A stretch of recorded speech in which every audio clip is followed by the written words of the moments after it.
Buenas tardes. Hoy me piden que comparta mi experiencia personal con el tema de educación inclusiva desde mi experiencia pedagógica. Puedo decir que ha sido una experiencia de mucho enriquecimiento.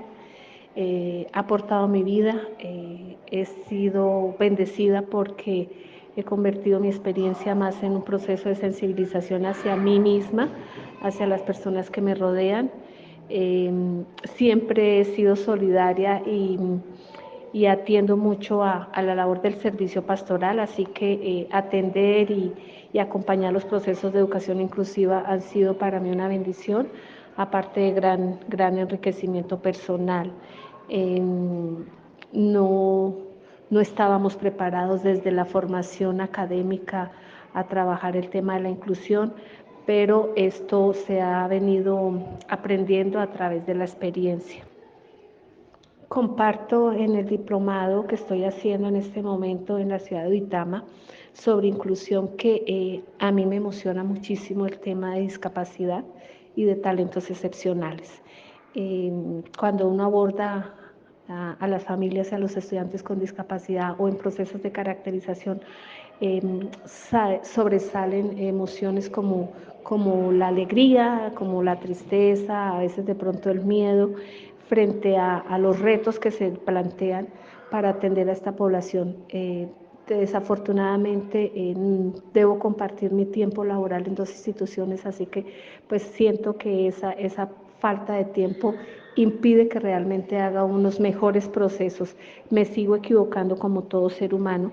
He entendido cuál es mi papel de facilitadora, de acompañante hacia los compañeros de aula para que mejoren sus prácticas. Entonces hay varios retos, ¿no? Y el primer reto es el aprendizaje que hago cada día de cada uno de los estudiantes y de las personas y de sus familias que hablan y que establecen comunicación conmigo.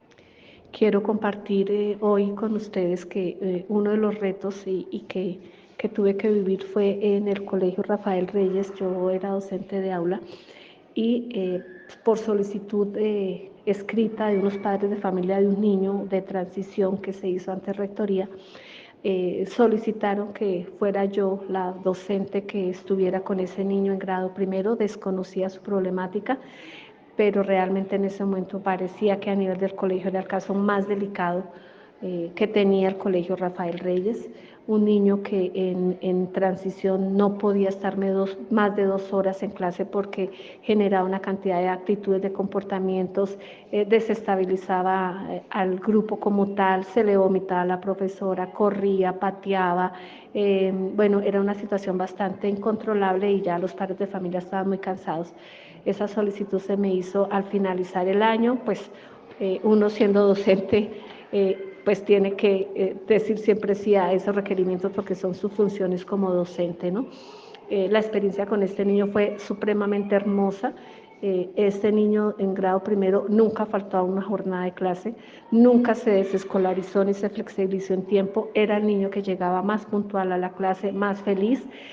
Tuvimos que en algún momento, para ir mejorando los procesos de atención y de aprendizaje, la mamita me acompañó un mes en salón, se sentaba al lado del niño, lo acompañaba para que yo pudiera estar trabajando con los otros niños porque corría de pronto el riesgo de descuidar a los demás estudiantes.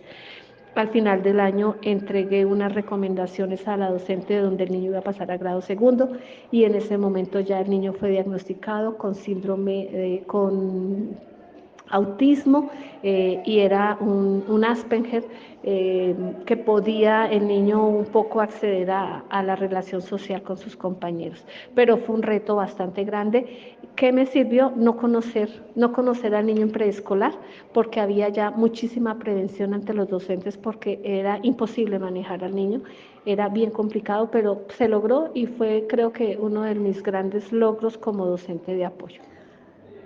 Ante la pregunta de qué pasa con los niños de discapacidad, pasa que son unos ángeles, pasa que Dios nos los da a nosotros por un año para que nosotros hagamos una gran labor, para que nosotros hagamos ese acompañamiento bonito desde aula como docentes de apoyo, Pasa que esos son los niños que nos permiten a nosotros hacer una reflexión de vida y entender que todos somos diferentes y que a veces nosotros no valoramos lo que tenemos, y debemos es aprovechar esos momentos. Esos niños son personitas que nos llegan a nuestra vida por voluntad divina, digo yo. Son personas que necesitan de nuestro acompañamiento para seguir desarrollando y potencializando sus aprendizajes, no para bloquear y manifestar el que no saben, sino el que sí son capaces de aprender. Por, por tanto, contestando la última pregunta, y es que cuáles son las mayores dificultades encontradas, entonces yo hablo en términos de hay dos barreras, las barreras actitudinales de parte de los padres de familia, que al tener un hijo con unas características X, asumen unas actitudes de sobreprotección o de descalificación, justifican todo, se demoran en activar las rutas de atención por salud, y ahí esos años de primera infancia son fundamentales para hacer todo un trabajo de aprestamiento, de empoderamiento, de desarrollo de habilidades y de competencias. Ese es un tiempo muy importante para un niño de discapacidad que desafortunadamente se desaprovecha por la actitud de los padres. Y hay otra barrera que duele porque es referente a mis compañeros docentes. Hay pocos, afortunadamente hoy en día, que todavía no reconocen a la inclusión, no reconocen al niño de discapacidad como la oportunidad de ser mejores personas. Así que de pronto el poco conocimiento que tienen hacen que no haya mayor compromiso, ¿no? Pero pienso que ese compromiso se asume en la medida en que yo tenga una persona en mi familia con discapacidad. Ese compromiso se asume cuando yo venzo mis miedos y empiezo a documentarme y empiezo a aprender y me empiezo a autoformar para dar respuesta a esos estudiantes que realmente son la razón de la existencia del quehacer del docente como tal, ¿sí? Todos nos necesitan los de talentos, nos necesitan los de discapacidad, nos necesitan los de trastornos específicos del aprendizaje.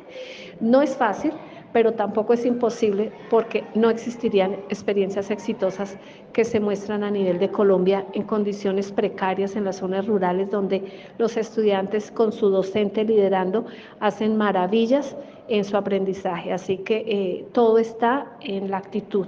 Muchísimas gracias por la oportunidad que me da la profesora Lorena de expresar mis sentires sobre mi experiencia pedagógica.